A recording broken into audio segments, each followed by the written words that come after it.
भारत में हिंदू लड़कियों को टारगेट करते हुए इतने बड़े पैमाने पर अपराध हो रहा है। हर मुद्दे पर सरकार से सवाल पूछने वाली कांग्रेस क्यों चुप है? धार्मिक, सामाजिक, राजनीतिक हर मुद्दे पर आवाज बुलंद करने वाले ओवैसी साहब चुप क्यों है? कानून से जुड़े मुद्दे पर सड़क पर उतरने वाले all India Personal Law board के सारे प्रतिनिधि चुप क्यों? हर रोज प्रेस कॉन्फ्रेंस करने वाले उत्तर प्रदेश के पूर्व मुख्यमंत्री अखिलेश यादव जी इस मुद्दे पर मौन क्यों है? आश्चर्य यह है कि महिला नेत्रियां महिलाओं के मुद्दे पर जोर शोर से आवाज बुलंद करती हैं, चुप है। ये चुप्पी क्यों भाई? क्या यहाँ महिलाओं के खिलाफ अपराध नहीं हुआ? और अपराध तो इतना घिनौना है कि ब्लैकमेलिंग कर महिलाओं को धर्म बदलने के लिए कहा जा रहा है। लेकिन इस घिनौने अपराध पर पिन ड्रॉप साइलेंस और इस सन्नाटे की वजह एक और सवाल को जन्म देती है।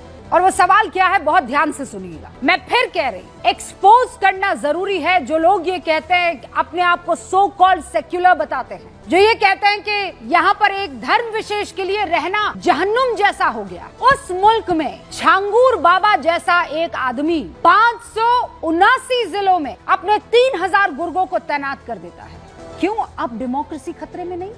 क्यों किसी एक मसले पर जब ये कहते हैं कि खतरे में आ जाएगा, खतरे में आ गया है, होमोफोबिया हो रहा है, ये हिंदू फोबिया नहीं है। यहाँ पर हिंदू खतरे में नहीं आ रहा है, और मैं कह रही हूँ नहीं आ रहा है, और ये हिंदू फोबिया भी नहीं है। तो फिर दूसरे केस में इतने बड़े बड़े नाम लेकर क्या बताने की कोशिश है? इसीलिए मैं कह रही हूँ इसको पलट दीजिए, सब क्लियर हो जाएगा। पलट दीजिए, 1 सेकंड के लिए आंख बंद कीजिए और जो मैं कह रही हूँ उसे सुनिए, और फिर उसके बाद आप सोचिएगा इस देश में इस वक्त क्या हो रहा है।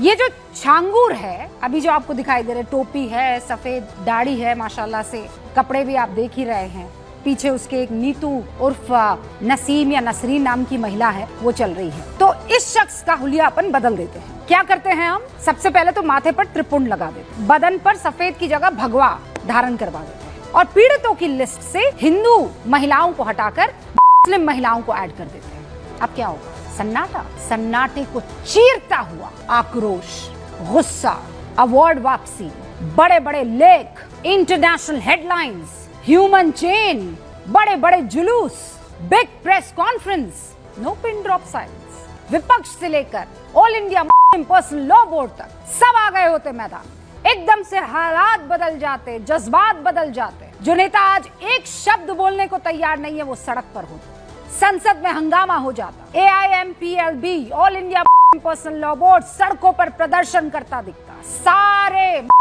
इमाम ये कहते हैं कि मान खतरे में आ गया है, औरतों को बचाओ। जाप हो रहा होता, जिसे कहते हैं कि तस्बीह पढ़ी जा रही। हर रोज हर विपक्षी नेता की तरफ से इस मुद्दे पर बयान दिया जाता। हो सकता है कुछ तथाकथित मानव अधिकार वो तमगा लगाए NGO, बड़े बड़े वकील सुप्रीम कोर्ट पहुंच जाते। लेकिन आज ये सब कुछ नहीं होगा।